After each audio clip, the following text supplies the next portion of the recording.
rare and balanced view on politics in today's world. Based on facts, born of rationality, common sense, and logic, providing context on today's events. This is American Perspective with Rick Thomas. Hello, everyone, and welcome to American Perspective. I am your host, Rick. It was a pretty good Sunday for me. Hope you guys' Sundays was quite well. We left on Saturday night, obviously, and now we're back. It's Monday. Yeah, it's Monday. Have you ever noticed as you grow older, you tend to like the weeks, hours, well, they seem to run by faster, especially when things are like really, really, really busy. It just seems like time flies so dang fast. I mean, here we are, we're approaching the end of a month. Okay. And, it's just amazing. And yes, 3 Chevy, I did get your pictures. And no, I saw the message and just haven't been able to, I gotta make sure my hat's up so that you guys can actually see my eyes. So anyway, yes, I did get your photos. I haven't pulled them all out, but I do have them. So there we go. All right. So, well, let's go ahead and let's do this. Let's get things kicked off and started, and then I'll get into everything of the day. So first up, of course, is the Pledge of Allegiance. Tonight, it is Amy from Rumbleland. Amy is up for the pledge, and so if you are of mine, please stand, remove your hat, and make sure to follow along. Place your hand over your heart and follow along with Amy as she recites the Pledge of Allegiance.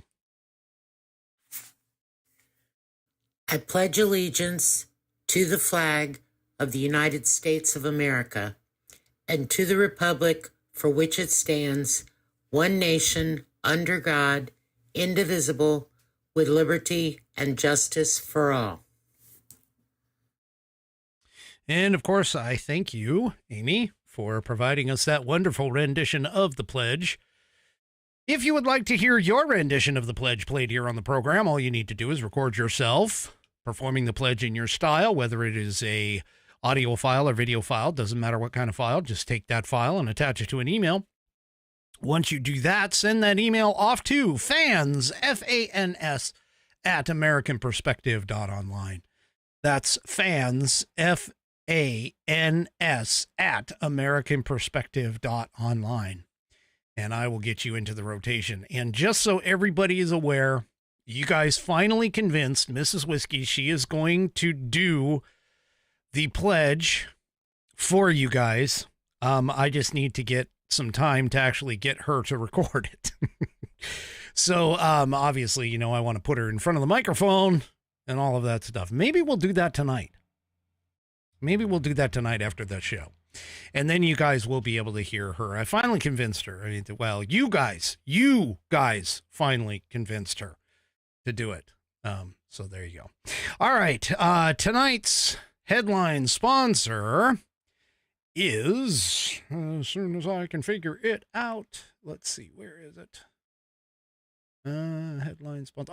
A headline sponsor is theflagshirt.com. I'm wearing one of their shirts right now. I don't know why I didn't think of that, but anyway, theflagshirt.com right here. You can see I'm wearing the fantastic red, white, and blue stripes of our American flag.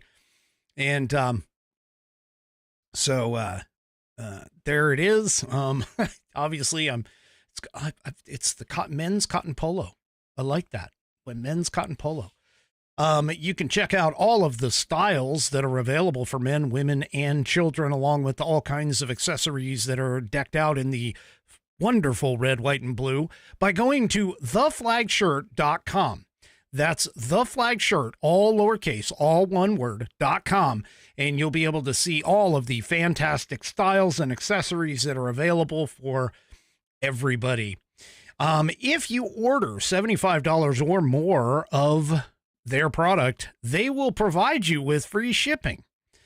But I know not everybody wants to purchase $75 or more of stuff.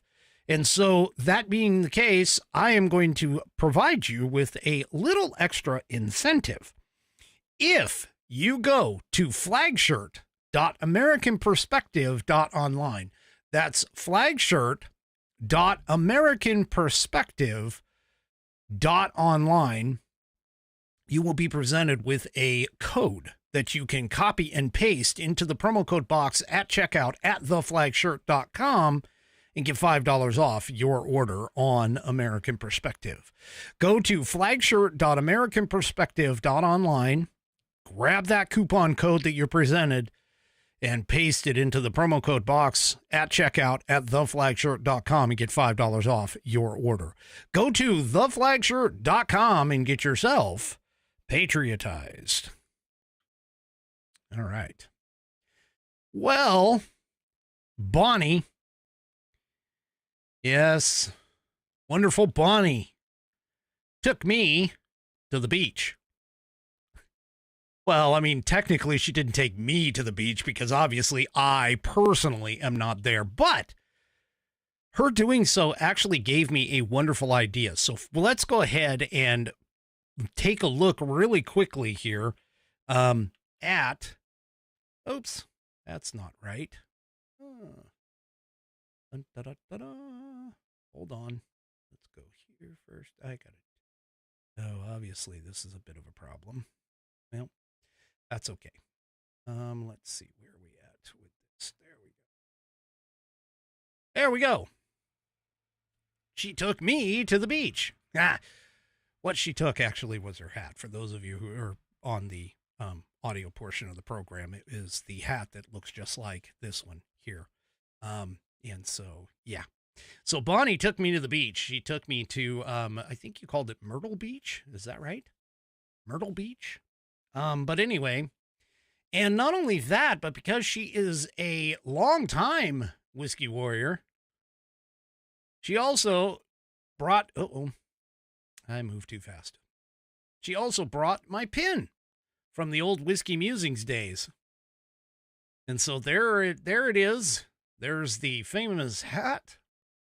And, of course, the Whiskey Musings button on the hat, hanging out in a chair at the beach. I love the beach. Beach is fun. Oh, it's New Smyrna. Not Myrtle. New Smyrna Beach. New Smyrna Beach. Not Myrtle Beach. Okay, so I was wrong with that. But anyway, she took me to the beach. Which, they have wonderful beaches in Florida. That's fantastic. And, of course, that's what you saw on the next shot was the Florida beach. So there it is. Take a look at that sand. All nice and clean. Kind of, I don't know if it's white necessarily. I mean, it's a light color, kind of a light sandy color, but New Smyrna Beach. Look at that. Now I can tell you the beaches up here in Washington and Oregon, we tend to have a bunch of like kelp and seashells and all kinds of stuff on our beaches. It doesn't look this clean. Well, I mean, in terms of natural stuff, it doesn't look this clean, but we definitely take care of it in terms of garbage as much as possible. But anyway, it's 85 and beautiful is what she said. So I obviously was baking in the 85-degree sun. I could probably deal without that though, but that's okay. I thank you for taking me to the beach. All right. So here is my idea, folks. It's an idea for a new segment. And you tell me if this is kind of cool or not, because what I was originally going to do, even though Bonnie went ahead and, opened up or let the cat out of the bag. All right. Let the cat out of the bag for it. But here's the idea. All right. Here's the idea. For those of you old enough to remember this, it's called Where's Waldo? But in this particular case, I want to change it obviously to Where's Whiskey? And so here's how this is going to work. All right. It's going to be a new segment, I think, provided that you guys are going to be providing the content. That's the key. All right, is you guys are going to be providing the content. All right. And here's what it is. All right.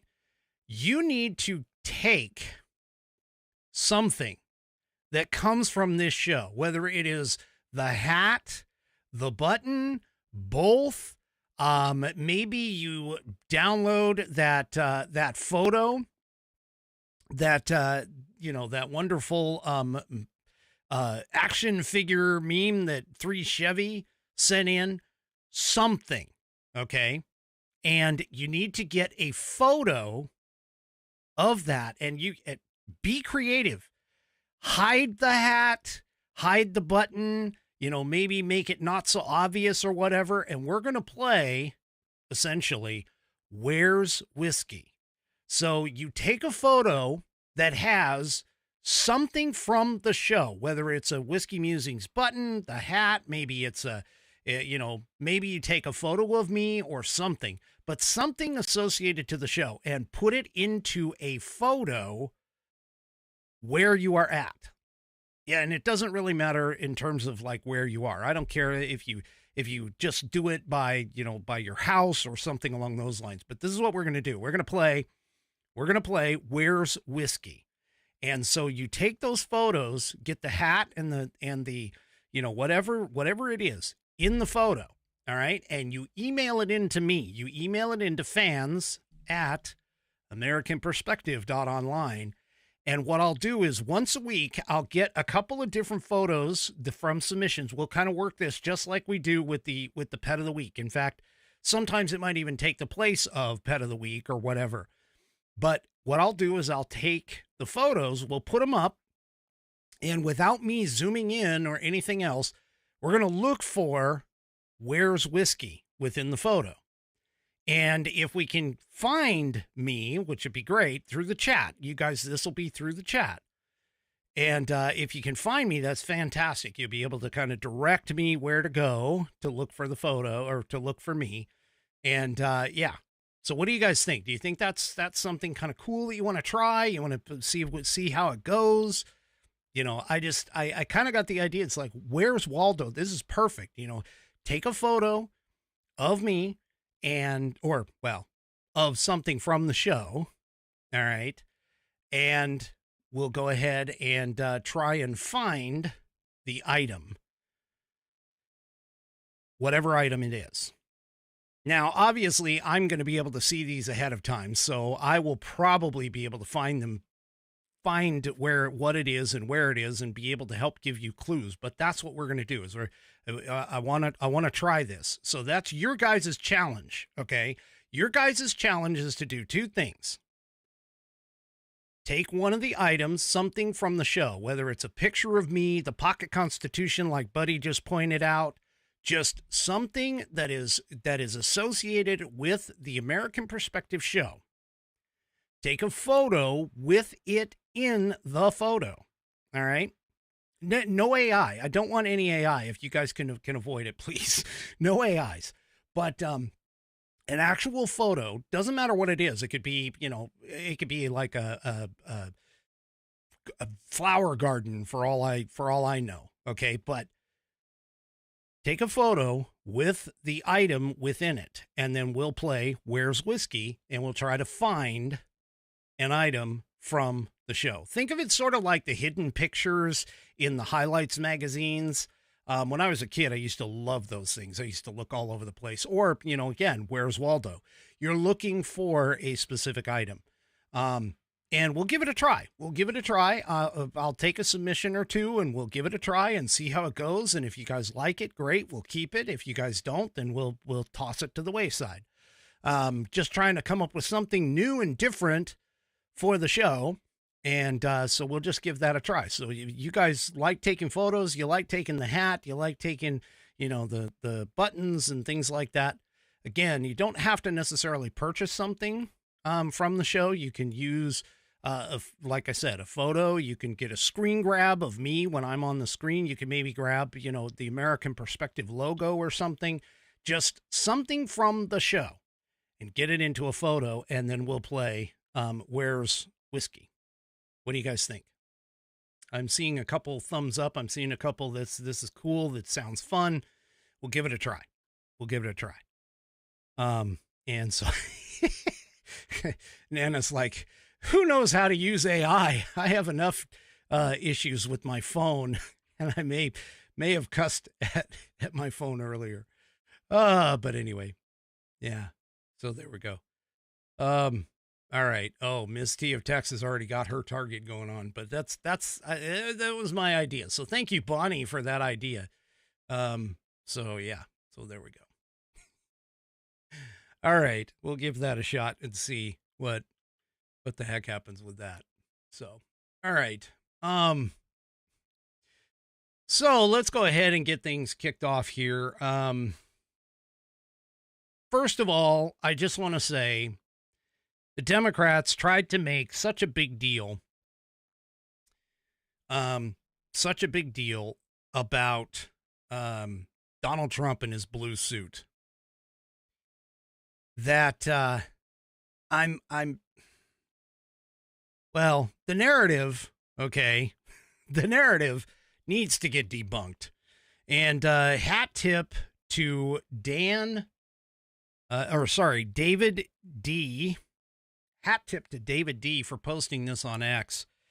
But here, let me just show you. I mean, this is how ridiculous the Democrats are. Okay. Let's see, where is it? There we go. Hat tip to David D on this. This is where the Democrats are. Take a look at this photo. This photo is a picture of the crowd, or a portion of the crowd. It's a zoomed out photo of the crowd. Now, they made a huge deal about the whole thing with Donald Trump having a blue suit on. And they made this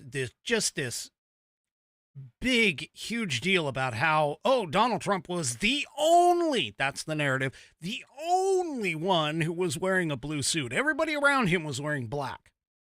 And they showed you a zoomed in photo of Donald Trump, Melania Trump, and a few people kind of surrounding him. And then they also pointed out, too, I saw this as well. Somebody was like, oh, look, they put Donald Trump where nobody could be next to him. Okay. All of that is a bunch of crap because here it is. Here's the photo. You can see it here on the screen. Here's the photo. Donald Trump is just slightly to, my side over here. He's Melania, I can't poke my finger too far because I'll go off screen, but Melania is there just a little to my, what would be my, the left on the screen, my right, your left. And you go and take a look and you can see that he's wearing his blue suit, but notice there's like I can count 10, right? Just by looking, of people who are wearing blue suits, including, believe it or not, Joe Biden. Wait, is that Joe Biden like 3 rows back with Jill that's in a blue suit? Well, at least in this particular color of an angle or whatever, and this is bright sunlight. There's also an aisleway next to Donald Trump. So yeah, nobody sat next to him, of course, because it was a walkway. There's a gap in the fence or the railing that's surrounding the space. And again, folks, this is just, they're like, Trump wore that because he wanted to stand out and he wanted to be, he wanted to show that he was so disrespectful because the Vatican asked for black suits and okay, but I see several people in black suits blue suits. And let me point out too, that those people who are also in blue suits, they're foreign dignitaries. Everybody in this photo, for the most part, is a foreign dignitary or a guest. Okay? So you're sitting here and you're just, again, the left have to complain. They have to complain about all of this. They can't just accept the fact that the man went in a blue suit. That's it. He was wearing a suit. He was requested to be there. He went as a head of state and showed up. I think it would be more scandalous if he basically said, no, I'm not going. I think that would have been even worse for all of that. And yeah, Nana JJS points out, Prince William had on a blue suit also. USA Abby Girl is saying, I see a sea of blue. Yeah. So there you go. Anyway, so I did totally debunk the entire narrative. These people are morons. And in fact, too, there was another moron on X who posted a bunch of what was apparently, or what was perceived to be, purported to be, I should say, not perceived, but purported to be flight logs from Jeffrey Epstein's plane. Now, once again, they're trying to make the narrative that Donald Trump flew on Jeffrey Epstein's plane. Woohoo! Well, we already knew that. And so many people jumped out, including myself, on that post. And we basically said, hey, look, dummy, we already knew he flew from Florida to New York and back again on Epstein's plane a few times. But there's not any evidence, no evidence whatsoever. There's no eyewitness accounts. There's nothing that demonstrate that Donald Trump was ever in a spot, either on the island or ever in a place where the Epstein victims, the Epstein girls, were at. And yet they're trying to rehash this stupid ass narrative. Anyway, don't be surprised if that comes back around once again. That always seems to do that. Well, Donald Trump, of course, and whoever's running him too, not running Donald Trump, but whoever is running the White House, in particular for Donald Trump, because we know that Donald Trump wasn't here. He was over in the Vatican for all of this. But the White House, yeah, they decided to get some trolling in. This is fantastic. They decided to get some trolling in. This video is courtesy of Graham Allen. He posted this on Facebook, but I've been seeing all kinds of conversations about it. So the White House posted on their lawn photos of all of the people, illegal aliens, that have been arrested and what crime they are accused of perpetrating. Let's take a watch on this. Now, this is a relatively short video, but let's go ahead and take a watch on this. You can see the White House in the background. He's walking along. They've got people with, sexual assault, rape, murder, homicide, murder and robbery. These are all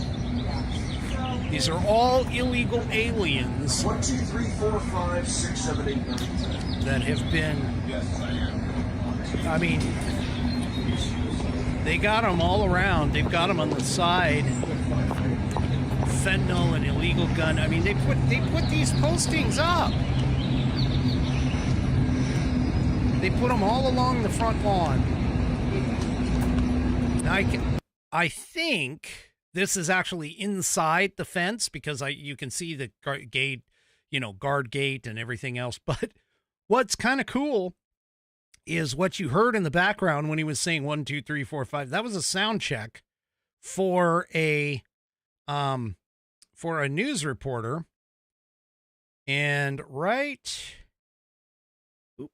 here, you can see on the side, they've got lights, and there's a tent that's on the right-hand side of the screen right above my head, if you're watching on the video. And that person was doing a sound check, 1, 2, 3, 4, 5, 6, 7, all of that. So all of this is right in front of the cameras for the press to take a look at. And as you notice in the walking, all of this, which is over here, is in line with where those folks have to stand and point it out.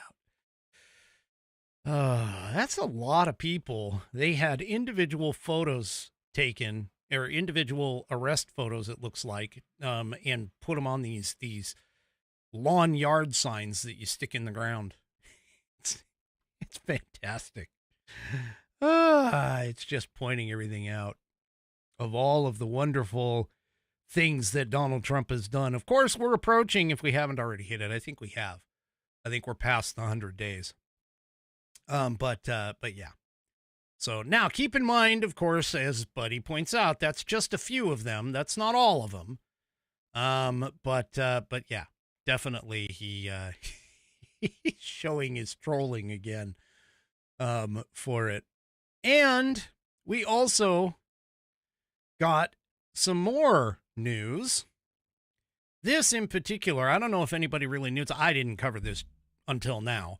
But DHS Secretary Kristi Noem, she got mugged, and her purse was stolen when she was stopped at the Capitol Burger in Washington, D.C. this past month. And, Bonnie is telling me we're at 99 days, so it's going to be tomorrow is the 100. But anyway, it'll be 100 tomorrow. So, but to get back to this story, Department of Homeland Security Kristi Noem's purse was stolen at the Capitol Burger in Washington, D.C. The masked robber made off with the bag, which reportedly contained thousands of dollars in cash. Now, all of this, it happened apparently in front of her security detail, which makes me wonder, how good is her security detail? But anyway, it was quote, a mystery, according to the New York Times. She apparently was dining downtown at the Capitol Burger when with her family when a thief snatched her purse out from under her chair. Okay. The culprit scored because apparently the bag contained, of course, Mrs. Noem's driver's license, medication, apartment keys, blank checks, department badge, passport, and about $3,000 in cash. Now, the reason that it sort of made news, of course, is because of the fact that this is Kristi Noem. All right. Well, via NBC News, the suspect was arrested on Saturday. And that suspect, there's also a second suspect, by the way, that is being sought by law enforcement. But both are in the country illegally. You heard me correctly. They are both illegal aliens. The first suspect, of course, was caught. They're still looking for the second one.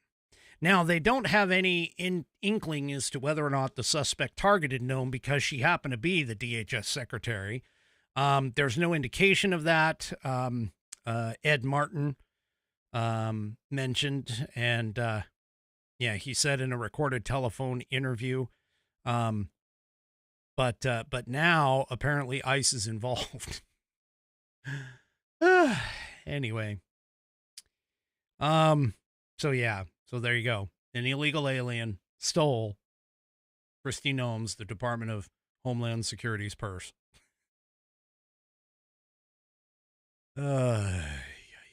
Anyway, so I thought, illegal aliens that came here, none of them were stealing anything. None of them. They were all like good law-abiding citizens who were just here to improve their lives, according to Democrats. Yeah, no. Anyway, so the mainstream media seems to have moved on from the Obrego Garcia kind of thing, and I got a little something on that here in just a minute. But there now is another narrative that has been popped out, and it's making the media rounds. So apparently there was a mother who decided or was tagged and was basically said, hey, look, you're going to get deported. We're deporting you. Now you have a choice. You can either take your kids with you or you can leave them here, but you can't be here. Now, this has a lot to do with the whole idea of birthright citizenship, okay? But the thing about it is that the story was, the narrative was that, oh my gosh, America is now deporting, American citizens. Yeah. 3 supposed ages 4, 7, and 2. Yeah. And so the mainstream media is going off on this. Well, Marco Rubio, Secretary of State Marco Rubio, he was on one of the Sunday programs, I think, in kind of on MSNBC or something like that, or no, it might have just been NBC. But anyway, he sets the record straight. Let's go ahead and take a listen. On the headline, that's a misleading headline. Okay, 3 U.S. citizens, ages 4, 7, and 2, were not deported. Their mothers, who are legally in this country, were deported. The children went with their mothers. If those children are U.S. citizens, they can come back into the United States if there's their father or someone here who wants to assume them. But ultimately, who was deported was their mothers who were here illegally. The children just went with their mothers. But it wasn't like, you guys make it sound like ICE agents kicked down the door and grabbed the 2-year-old and threw him on an airplane. That's misleading. Yeah. That's just not true. Just to be clear, because I do want to get to the overhaul at the State Department, is it the U.S. policy to deport children, even U.S. citizens, with their families, and I hear what you're saying, without due process? Okay, hold on. I'm going to stop this right now. Listen to the way she phrases that. Now, I seem to recall not too long ago, like within a couple of administrations, that there was an accusation that kids were being ripped from their parents and that they were, being torn away from their parents and stuff. It wasn't even that long ago. I mean, I seem to recall Tom Homan talking about this. So which is it, Democrats? Which one do you want? Do you want the kids to go with the mothers like they should? Or do you want the American to the Americans to separate the families? Which way do you want to go?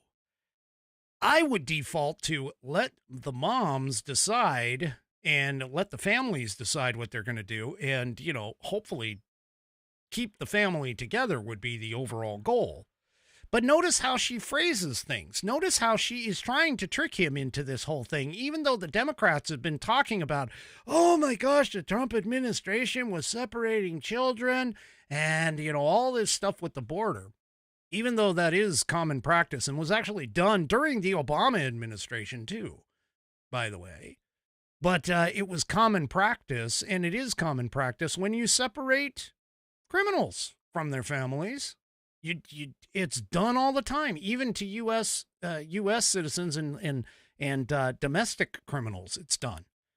But the way that she phrases the sentence is just, it's typical Democrat trying to twist the words in any way, shape, or form. Well, let's listen to Rubio's answer to the question. Just to be very clear there. Well, No. Again, if someone's in this country unlawfully, illegally, that person gets deported. If that person is with a 2-year-old child or has a 2-year-old child and says, I want to take my child with me, well, then you have 2 choices. You can say, yes, of course you can take your child, whether they're a citizen or not, because it's your child. Or you can say, yes, you can go, but your child must stay behind. And then your headlines would read, U.S. holding hostage 2-year-old, 4-year-old, 7-year-old while mother deported. So the parents make that choice. I imagine those 3 U.S. citizen children have fathers here in the United States. Yeah. They can stay with their father. That's up to their family to decide where the children go. Children go with their parents. Parents decide where their children go. Right. The U.S. deported their mothers who were illegally in America. And that right there is the whole crux of the issue. The parents. Because we don't recognize actual, adulthood until 18.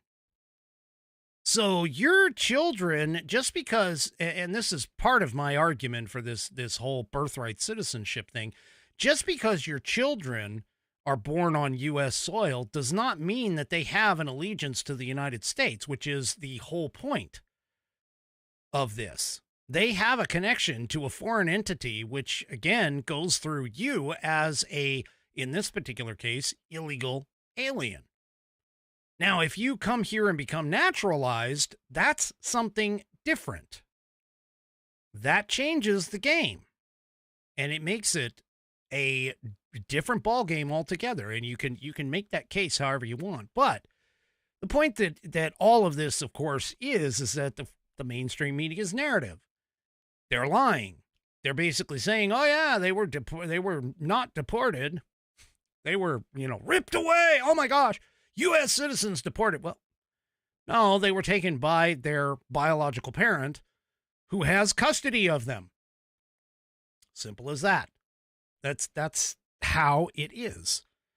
So anyway, so in again, the mainstream media is going to make it look like, or make it sound like that, make it sound like that this is just something totally horrible that happened. But no, I mean, anyway, so, yeah. Oh, it's just on there. They're going to find ways to try and manipulate the conversation and manipulate the narrative as much as they can with this entire situation. Well, and of course, too, they've been going on and on about these judges, okay? These two judges that got picked up for illegally harboring criminals, okay? Illegal aliens. They're criminals. They came here illegally. They are against the law. That's just the facts of the case. And the facts are undisputed, okay? However, now we also see that not only are these judges who are supposed to be respectful of the law, upholders of the law. I mean, one of them spent his entire life, almost his entire career doing the work of the judge. And the other judge, the one in Wisconsin, of course, or Michigan, whatever one it was, I can't remember. I'm looking at a article that talks about Wisconsin, which I'm going to get to here in just a second. But the point is that these judges, they're held in what is considered to be a high esteem. They're supposed to not only know the law, but they're also supposed to uphold the law. I mean, they've been going after Clarence Thomas for, forgetting to claim a certain, gift, I guess is what you could call it. All right. And, but yet this judge in particular, the one that they're really, Hannah Duggan, however it's pronounced, for her, oh my gosh, yeah, you can't attack judges. You can't go after judges.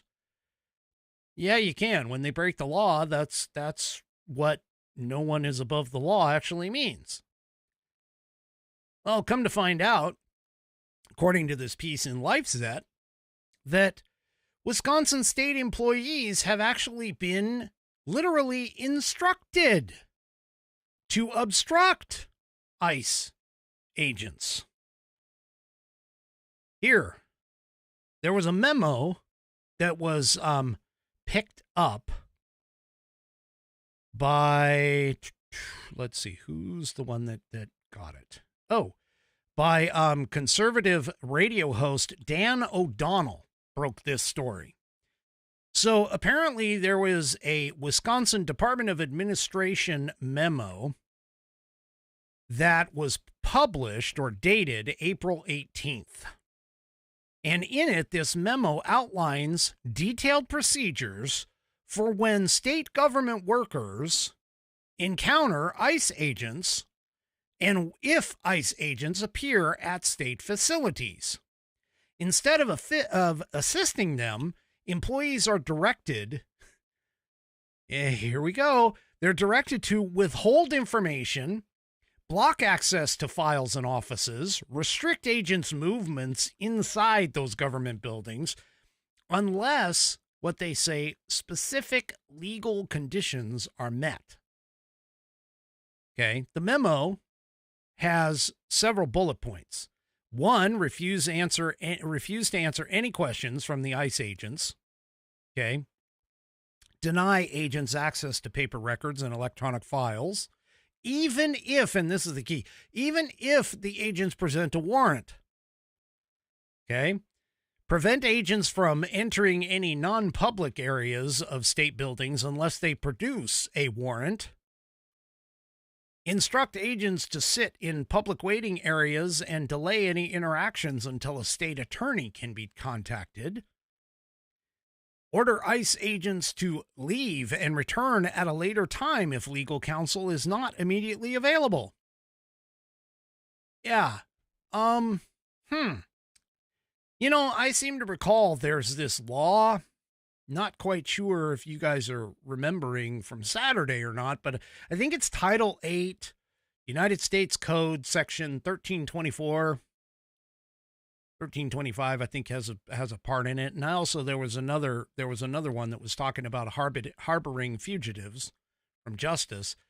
That all of these things, I mean, how many laws do we have on the books that actually state that if you assist, knowingly help, do all kinds of things that keep a person from being captured by law enforcement, that you yourself can get into trouble, which is exactly what these judges found out. And here we have an entire state agency that has now apparently put out a memo that is essentially talking about this, that is basically telling everybody, hey, if you're a state employee, you do not have to follow the law. Really? This is going to set up an interesting showdown for certain. And especially in terms of this kind of a scenario, because of the fact that people, meaning Americans, actually support the Trump administration's program to deport illegal aliens. Yes, that is true. So a new CBS poll reveals essentially that even though Kilmar Abrego Garcia, that whole campaign, sit there and the entire campaign was talked about, oh yeah, he's just a Maryland man who, got taken, and oh my goodness, he's just so, yeah, guess what? The CBS YouGov poll shows that 56% of Americans support the Trump administration's program to seek out and deport illegals. Only 44% actually disapprove of this. Now, that's up 8 points from earlier when the poll was taken earlier this month. Independents, according to this, support at 54 to 46, so not very much far off. And males in particular support at 63 to 37. So from the CBS News report regarding this, most Americans think Mr. Trump's policies have reduced border crossings. They have. They're down like 99% from the year before. Anyway, most also continue to approve of his deportation program in general. Now, here's where the flip comes in, which is that 3/4 of the respondents to this same poll say that it is not acceptable if some legal residents are detained by mistake as part of the program. And a large percentage, 8 in 10, say that it wouldn't be acceptable if some legal residents were deported to foreign countries. Well, then I guess it's a good thing that we're actually deporting illegal aliens for it. especially considering the fact that Kilmar Abrego Garcia was an illegal alien, a citizen of El Salvador, and not an American living in Maryland like they try to make it sound. So, yeah. Once again, the whole, Americans aren't going to go for this, like the left keeps talking about. Yeah, well, guess what? The Americans are. They actually are. They're going for it. They like it. And many of them are saying this is exactly what we voted for. Well, Trump has floated a new idea. Not like he doesn't do this a lot, but he's floated a new idea here, in which case I'm not exactly sure that this would necessarily go over very well. But President Trump has now called for the arrest of the Biden operative behind the auto pen pardons. Now, here's the thing, and this is really where, in my mind, this is really where this is going to have to get hammered out, is essentially, is the auto pen legal for things like, and as a constitutional, for things like presidential pardons. Not executive orders, because executive orders, let's just face it, executive orders don't have any mention within the Constitution, really. It doesn't state anything about executive orders. Executive orders, I mean, were stuff that was just created by the executive. It's an operational thing within the executive. So it's not necessarily a part of the Constitution. But the question becomes, where does the auto pen come in?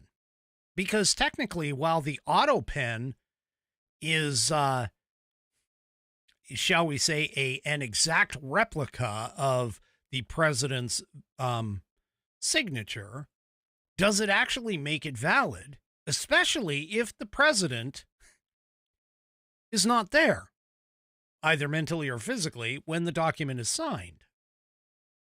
So somebody like Trump being physically there, I could see it. But again, remember back in when Obama did it for the first time and had somebody use the auto pen while he was on Air Force One, I think the question is going to be whether or not the auto pen itself can be used to do the seriously important stuff. So this is going to be kind of interesting to watch, especially if it happens to go into the Supreme Court or it happens to get somewhere within the Supreme Court, although I don't know where the Supreme Court's really going to be able to rule on this, other than to basically say that, the Constitution essentially says that the president must physically sign. And they may take that angle if you go and look at the originalist formality, and we talked about this before. So, anyway, so there's that. All right, let's see. I've only got a few minutes left, so let me go through what's left here, and let's see what's okay. Let me see what is most important. All right. Sorry. Excuse me. Let me take a drink. All right. So the New York Times wrote an article based off of further information that has come out about that deadly DC helicopter commuter plane crash. And this particular, the New York Times tried to make and bury the actual cause of the crash to all the way at the bottom of the article. And that's nothing unusual, realistically, especially when the truth doesn't necessarily fit the narrative that they're going for. Well, let me kind of explain. So the entire article kind of goes through all of the quote equipment failures, all of the things that weren't exactly right, such as the fact that the collision avoidance system was turned off, which is honestly common practice, and especially for a particular training exercise like what this was. They talked about things like the controllers doing, double duty. They didn't necessarily blame it on them, but they basically said, hey, yeah, we're doing double, the person's doing double duty for, understaffing at that point. They also talk about a couple of other things within the situation. And the article itself just kind of tells you where they were going, because they basically say missteps, equipment problems, and a common but risky practice led to the fatal crash. Well, what they didn't, and what they buried, what they didn't mention in that headline, which essentially is that the evidence has now shown that the helicopter pilot, the trainee pilot, did not follow directions, whether it was from the controller or the instructor pilot that was sitting in the co-pilot seat. So, anyway, toward the bottom of the article, all right, they basically point out, and they have a transcript of the audio between the tower and the controller and the pilots, as well as audio between the two pilots. And ultimately what ended up happening is she was flying way too high. Even when her co-pilot said, hey, by the way, we're supposed to be at 200 feet, not 300. And she read back to him at one point. He was saying, hey, we're at 400 feet. You need to be at 300. And she was like, 400, got it. Now, at the very end of the article, this is what happened, according to the New York Times. The Black Hawk was 15 seconds away from crossing paths with the jet. Warrant Officer Eves, that's the co-pilot, at the time had confirmed with the controller that there was activity in the area, meaning that there was another aircraft in the area. And he had just, right prior to that sentence, the story basically said he had just confirmed with the controller that they see the plane. Warrant Officer Eves then turned his attention to Captain Lobach, who was the pilot. He told her that he believed that air traffic control wanted them to turn left toward what was the East Riverbank. In other words, give more space to the airplane that was coming down on them. They noticed this. They say turning left would have opened up more space between the helicopter and Flight 5342, which was headed for runway 33 at an altitude of roughly 300 feet. She didn't turn left. She didn't acknowledge his comment. She didn't do essentially anything that would have been able to, avoid this. But instead of basically placing this completely where the blame does belong in this case, directly on pilot error, why she did it, why she didn't think about, why she didn't acknowledge anything in terms of properly acknowledging the height or any of that stuff, we're going to be left wondering about that for decades. But the fact of the matter is she did not do what a pilot is supposed to do, which is not only follow orders, but also recognize the fact that those orders were being given by her training officer and co-pilot. Okay.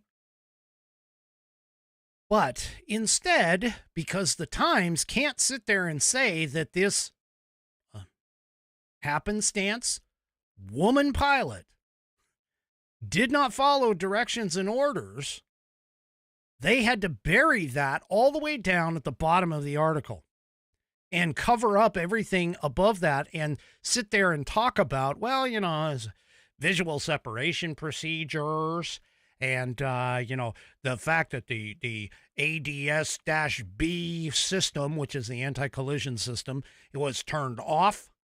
And they went through whoever the writer was, went through this entire description of, all of the other things that they tried to claim contributed to the crash, even though none of this, honestly, has anything to do with it.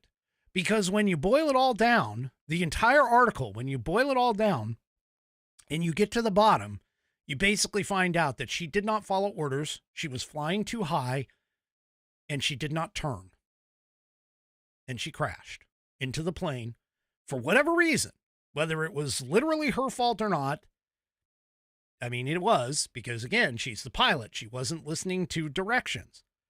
Even the controller was like, hey, do you guys see? Do you guys see you? I mean, do you guys see that plane? Hello, there's a plane close by.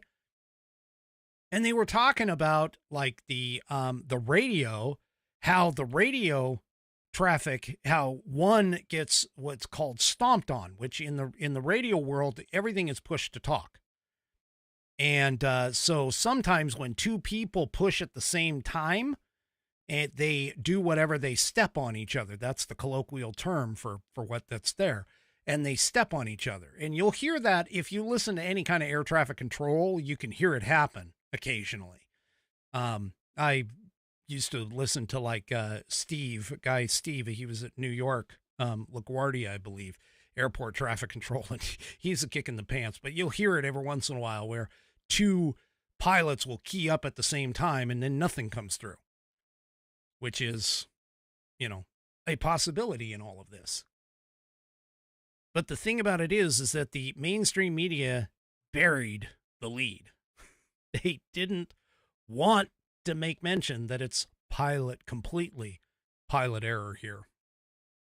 And unfortunately, 67 people paid with their lives for that.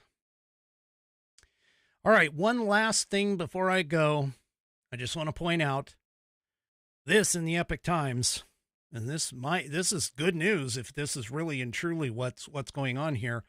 But U.S. tariff revenues reach record $15 billion in April, according to the Treasury.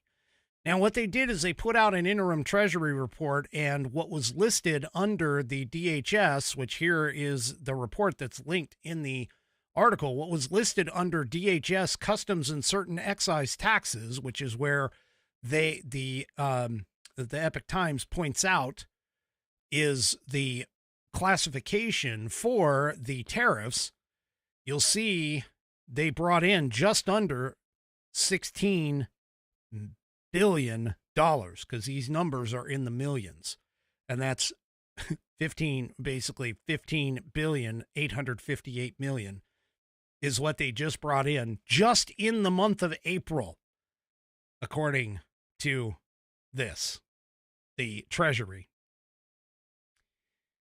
We'll see if this continues, but if this is the kind of income that can be made off of tariffs, that Trump promise of getting rid of taxes for the lower people, for the people making under $200,000 a year, yeah, we might actually have the potential to do this. We might. So we'll just have to see what happens. But this is, according to the Treasury, this is what came in for the month of April since those tariffs were put into place on all countries, like what Donald Trump said. So, but that's positive sign, positive and good news, provided that, it continues. Anyway, that is it for me for this evening. Do me a favor, if you haven't already, head on over to rumble.com, get yourself an account. It is free. And once you are signed up and signed in, make sure you search up that American Perspective channel and hit that green follow button to get notified every time I go live. Also, too, don't forget to hit those thumbs up and like buttons across all my platforms, whether it's YouTube, X, Facebook, and, of course, the aforementioned Rumble. We will see you tomorrow night, 5 p.m. Pacific, 8 p.m. Eastern Time, right here on American Perspective. Have a great rest of your evening, and good night, everybody.